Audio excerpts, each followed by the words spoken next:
2016 எலெக்ஷன்ல தேமுதிக, திமுக கூட்டணி பக்கம் போற மாரி ஒரு சூழ்நிலை வந்துச்சு. அப்போ கலைஞர் என்ன சொன்னாருன்னா, "பழம் நழுவி பாலில் விழப்போகிறதுன்னு" சொல்லி தேமுதிகவ கூட்டணிக்கு இழுத்தாரு. ஆனா அந்த தேர்தல்ல தேமுதிக, திமுக கூட கூட்டணி வைக்கல. அப்போதைக்கு தேமுதிகவோட வோட் பெர்சன்டேஜ் பாத்தீங்கன்னா 11.5% இருந்தது. 11.5% இருந்த தேமுதிகவ அழிச்சது யாருன்னு பாத்தீங்கன்னா திமுக தான். விஜயகாந்த் உயிரோட இருக்கும்போது கலைஞர் என்ன பண்ணாருன்னா, ஆண்டாள் கல்யாண மண்டபத்தை இடிச்சு விஜயகாந்தோட முன்னேற்றத்தை தடுத்தது யாருன்னு பாத்தீங்கன்னா வடிவேல வச்சு அழிச்சது திமுக தான்.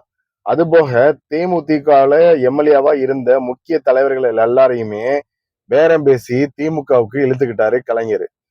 கடைசி வரைக்கும் அவர் உயிரோட இருக்கிற வரைக்கும் திமுகவை எதிர்த்து தான் கேப்டன் அவர்கள் அரசியல் செஞ்சாரு. விஜயகாந்துக்கு அத்தனை கொடுமையை செஞ்சது திமுக மட்டும்தான். திமுகவை தான் கடைசி வரை அவர் எதிர்த்து அரசியல் பண்ணாரு. 10 வருடத்திற்கு முன்பு தேமுதிகவோட ஓட் பர்சன்டேஜ் 11.5%. தற்போது அது 1லிருந்து 2% தான் இருக்கு. தேமுதிக என்ற பலம் அழுகி தற்போது திமுக என்ற சாக்கடையில் விழுந்துள்ளது.